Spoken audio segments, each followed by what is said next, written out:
Hola, mi nombre es Anet Mota Morales, estudio en el Instituto Tecnológico Nacional de Minatitlán, la carrera de Ingeniería Ambiental. Este video trata sobre un tema de la asignatura de Sistemas de Información Geográfica que es impartida por el docente Ernesto Ramón Corona Romano. El tema a tratar es teledetección. La teledetección es la técnica que nos permite adquirir imágenes de la superficie terrestre desde sensores instalados en plataformas especiales, es decir, nos permite obtener información a distancia de objetos sin tener contacto material.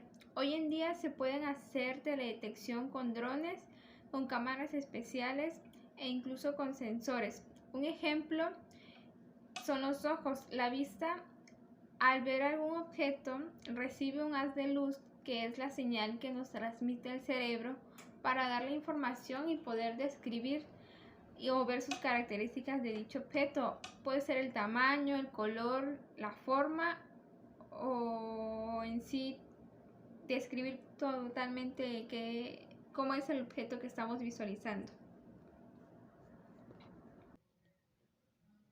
Al hablar también de la teledetección, se puede hablar del desarrollo de esta misma, y es que todo surge en 1858, cuando los primeros globos aerostáticos empezaron a salir, y fue ahí donde surgió la idea de poder observar la superficie desde una distancia considerable.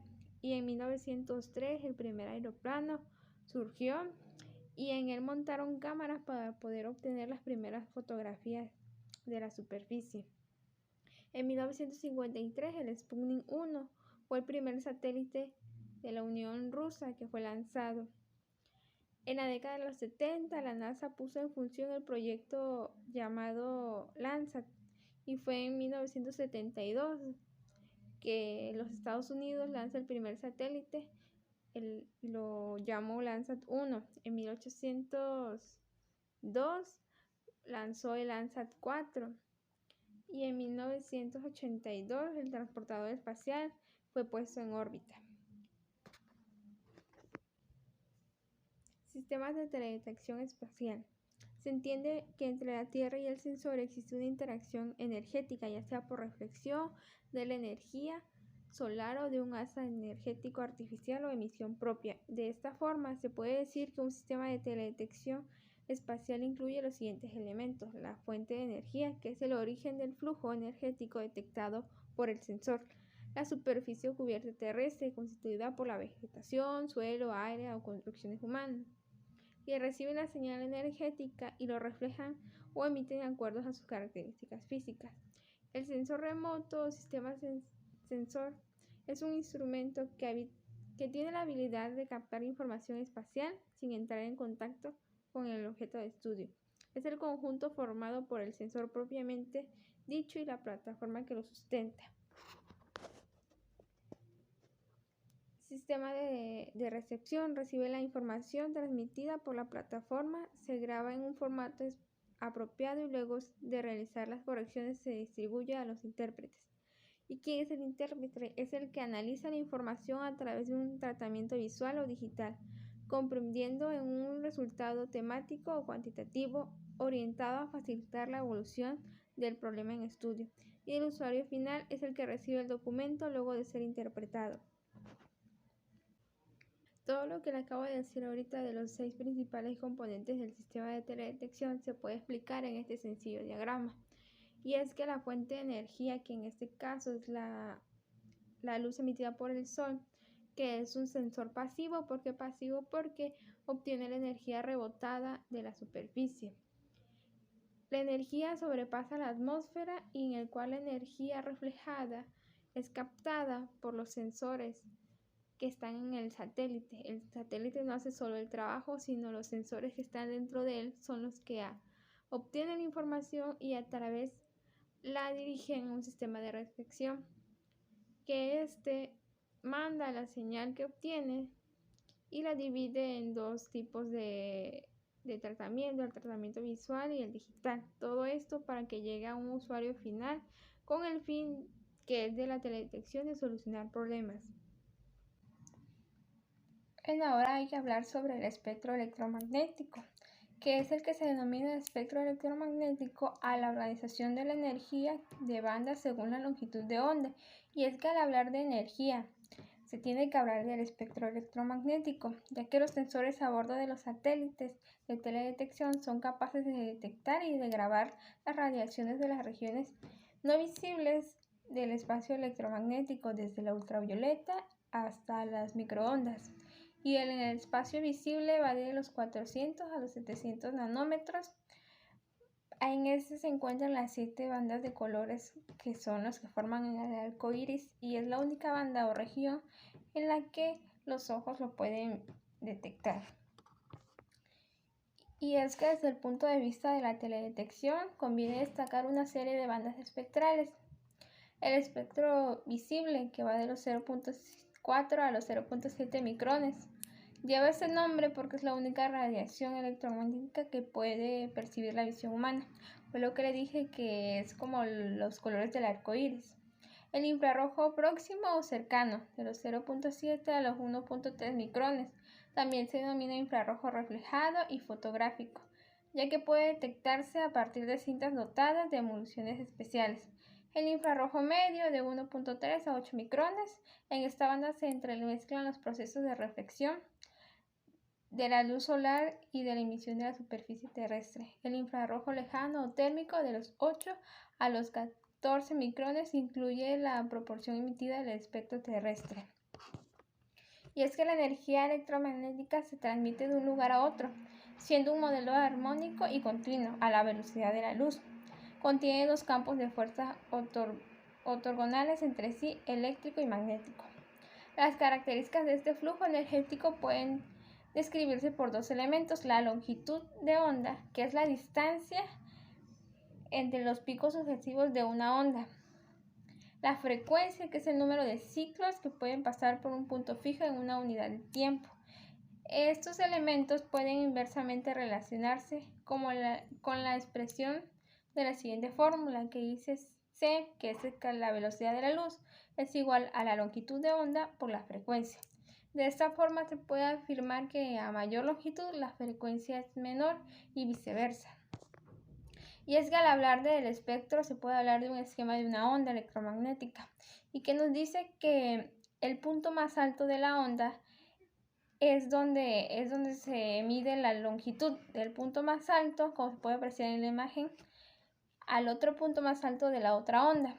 Y en el punto más alto ahí es la cresta. También abajo, al ver el esquema ese, nos indica que cuando la onda va en la parte inferior, en medio es el valle. Todo esto va manipulado por una línea de tiempo. Y la amplitud es de donde comienza la onda hasta su altura, hasta donde llega. Y se puede describir de cualquier tipo de energía radiante en función de la longitud de onda o frecuencia, aunque la sucesión de valores de longitud de onda es continua, extendiéndose desde las más cortas, los rayos gamma y X, hasta las kilométricas, las telecomunicaciones. Suelen establecerse una serie de bandas en donde la radiación electromagnética manifiesta un comportamiento similar. Bueno, al hablar de las interacciones de energía electromagnética con la atmósfera, se dice que la atmósfera es la envoltura de aire que contiene en su mayor parte oxígeno, nitrógeno, dióxido de carbono, ozono, vapor de agua y contaminantes. Y es que estos son los principales componentes que interactúan de diferentes formas con la energía electromagnética, de la forma de la reflexión, refracción y dispersión. Y es que la reflexión se produce cuando la energía electromagnética atraviesa capas de la atmósfera de distinta densidad, lo que motiva que la misma no se propague en línea recta, sino en una leve curva. Y es que la luz viaja de un medio a otro, agua, aire, vidrio, y la luz cambia de dirección. Y es que la reflexión dice que sucede cuando la energía solar interactúa con las capas de la atmósfera con un ángulo muy pequeño, produciendo su refracción hacia el espejo. Y es aquí donde la luz viaja de la superficie terrestre hacia un objeto, y ahí es al chocar rebota. y en la dispersión se produce debido a las partículas en suspensión y gases presentes en la atmósfera. Las principales causas son los aerosoles y el vapor de agua. Y aquí en este caso, como su nombre lo dice, la radiación se desvía en diferentes lados, en todas las direcciones, y no se produce una pérdida ni una ganancia de energía. Al igual que en este último, la dispersión, se tienen tres diferentes tipos de dispersión. La dispersión de Rayleigh, que se produce entre los 10 y 5.000 metros de altura, y cuando en estas pequeñas partículas es menor a la longitud de onda. La dispersión Miet se produce debajo de los 5 metros de altura y cuando el tamaño de las partículas es mayor a la longitud de onda. La dispersión no selecta se produce a cualquier altura y las partículas interactúan con cualquier longitud de onda. La absorción también es otro punto importante, que en este concepto se hace referencia a la absorción de energía por parte de los gases que se encuentran en la atmósfera, haciendo referencia principalmente al ozono y al vapor de agua y al hídrido de carbónico. Los gases responsables de la atmósfera son fundamentales. En este caso se encuentra el ozono, el dióxido de carbono y el vapor de agua. De este modo, aparece una serie de regiones en el espectro en las cuales la radiación es absorbida por uno o varios gases, que sería el ozono, el dióxido de carbono y el vapor de agua. Esto deja por un lado las regiones del espectro en las que se produce la absorción, son denominadas ventanas atmosféricas, las que serían el visible, el infrarrojo cercano, las varias en el infrarrojo medio, las infrarrojo térmico o las microondas por encima de 1 centímetro de la atmósfera es prácticamente transparente. Al hablar de las interacciones de la radiación y los objetos, se dice que todos los objetos de la superficie terrestre reciben la radiación fundamentalmente de lo que es el Sol, y es que estas interacciones pueden tomar tres caminos. Puede ser reflejarse, la radiación es reenviada de vuelta al espacio; absorberse, la radiación pasa a incrementar la energía del objeto; y transmitirse, la radiación se transmite hacia los objetos situados detrás. Y es que la fracción de energía que se refleja se denomina reflectividad o albedo. La fracción de energía que se absorbe se denomina absortividad y la fracción de energía que se transmite se denomina transmisividad, cumpliéndose que la reflectividad más la transmisividad más la absorbitividad es igual a 1. Las variables tienen lógicamente entre 0 y 1 de valor. Las primeras líneas generales acerca del comportamiento de diferentes objetos respecto a las interacciones de la radiación serían: hablando de atmósfera despejada, la reflectividad sería muy baja para todas las longitudes de onda, y tanto como la absorbitividad y la transmisividad dependen de la longitud de onda. Las nubes, la reflectividad es muy alta en el visible, y al igual que la atmósfera despejada, la absorbitividad y la transmisividad dependen de la longitud de onda. La superficie terrestre, la reflectividad y la absorbitividad es muy variable, depende de la longitud de onda y del tipo de cobertura, y en este caso la transmisividad es nula. Para el agua, la reflectividad muy baja en todas las longitudes de onda, al igual que las primeras de la atmósfera, y lo que es las nubes, el agua y la absorbitividad transmitida dependen de la longitud de onda.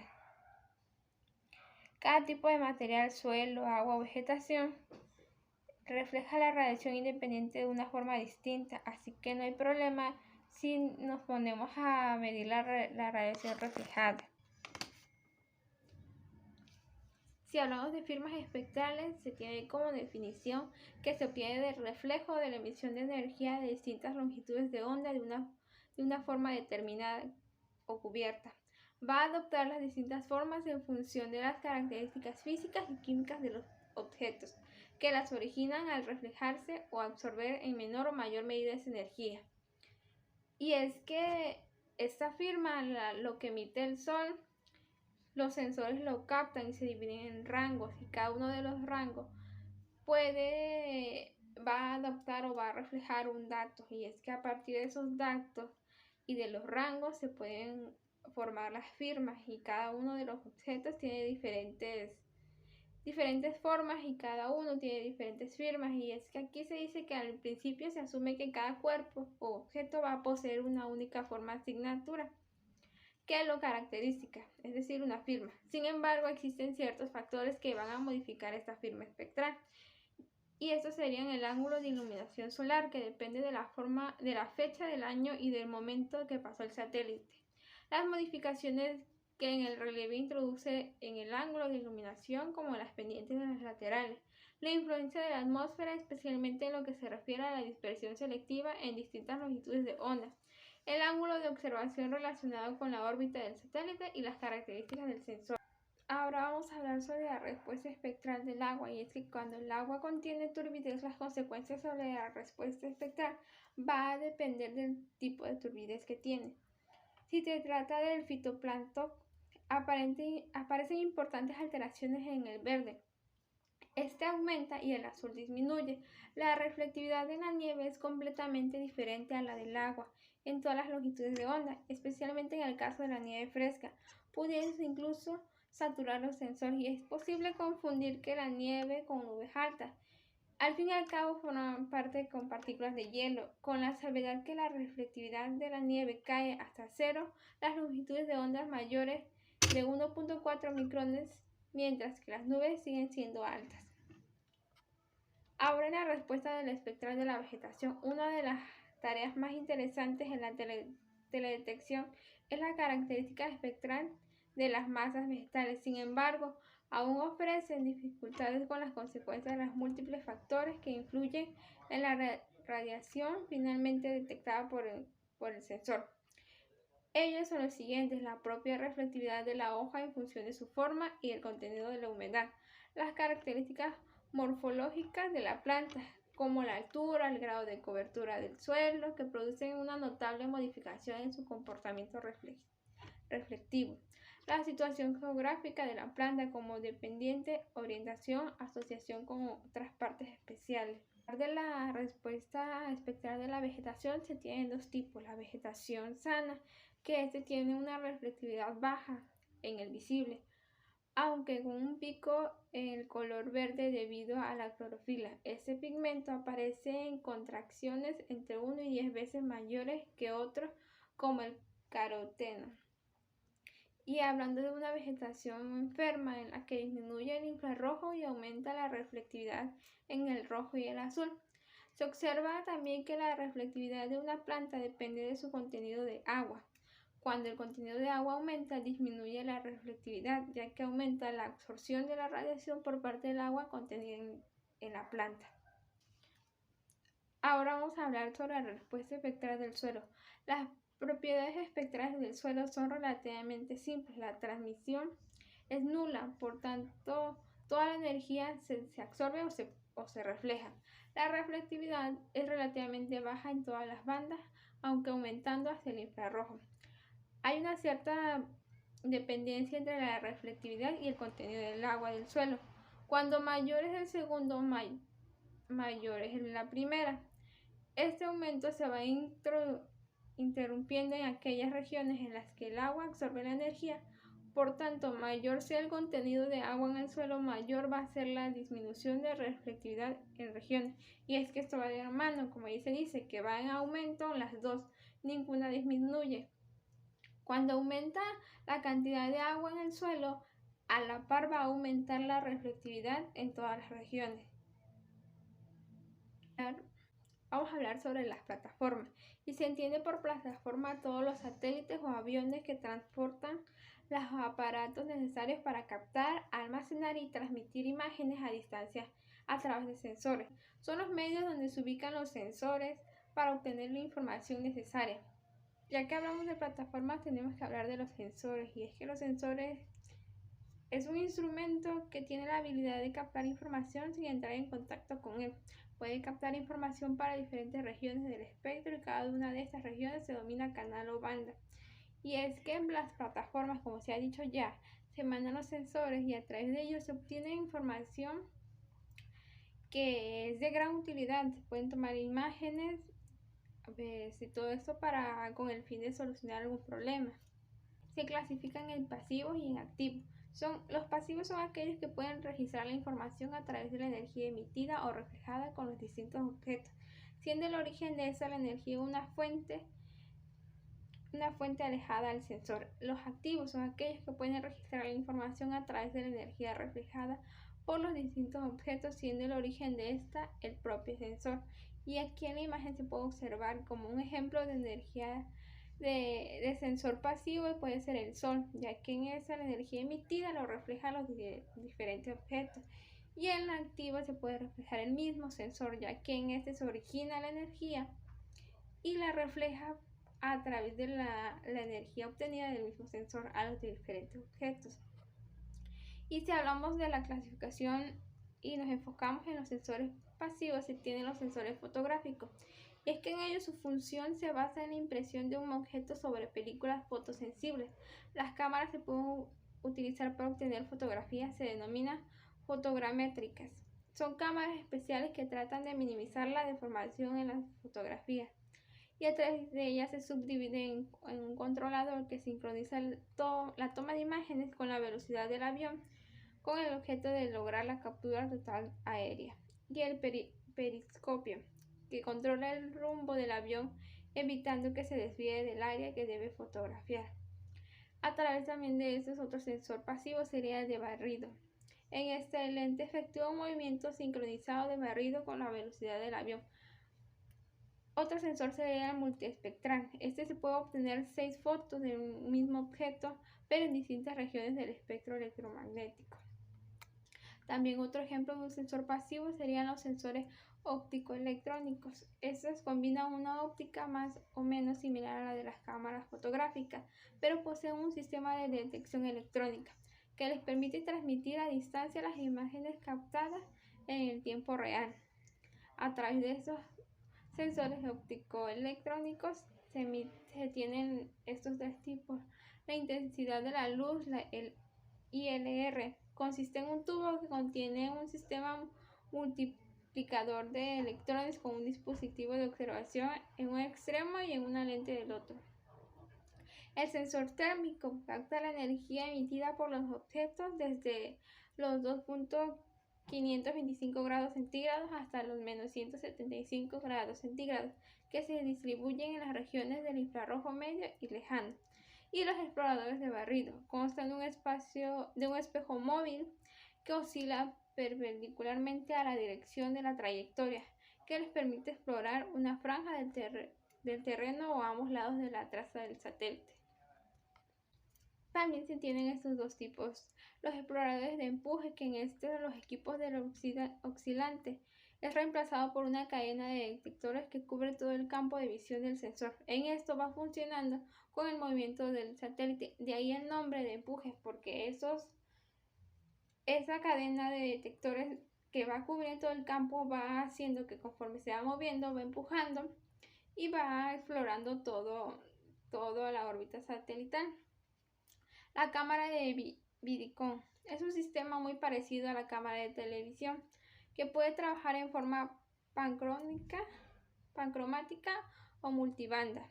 La imagen es enfocada sobre un foco conductor, contribuyendo a una réplica electrónica de una imagen original. Por último tenemos los sensores de antena, y es que este sensor es utilizado para realizar la cartografía de hielo y de nieve, es por ser muy sensible a las bajas temperaturas.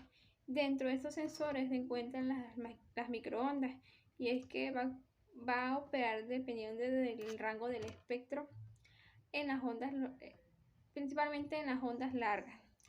Entrando a los sensores activos, el visor nocturno de primera generación. Este dispositivo emplea un emisor de luz infrarroja. Surgió durante la Segunda Guerra Mundial con el propósito de distinguir los blancos enmascarados, pero desde el punto de vista militar se ha dejado de utilizar por ser fáciles detectables. Este fue uno de los primeros sensores activos que surgieron, pero con el paso del tiempo se fue dejando de utilizar, ya que tenía muchas contras. Segundo sensor activo tenemos el radar, y es que este dispositivo emite una onda electromagnética que al rebotar al objeto regresa al emisor, dando además de la forma también la distancia del mismo, y dentro de estos tenemos dos tipos de radares, el SRA y el SAR. Tenemos también otro tipo de sensor, el LIDAR, que emite pulso de la luz polarizada entre el ultravioleta y el infrarrojo cercano. Desde el punto militar es muy utilizado porque permite guiar los misiles y las bombas inteligentes desde el lanzador al blanco. Y es que desde la Tierra o desde una aeronave se ilumina el blanco y el LIDAR analiza la señal del retorno, este mismo guiando la trayectoria del arma al blanco.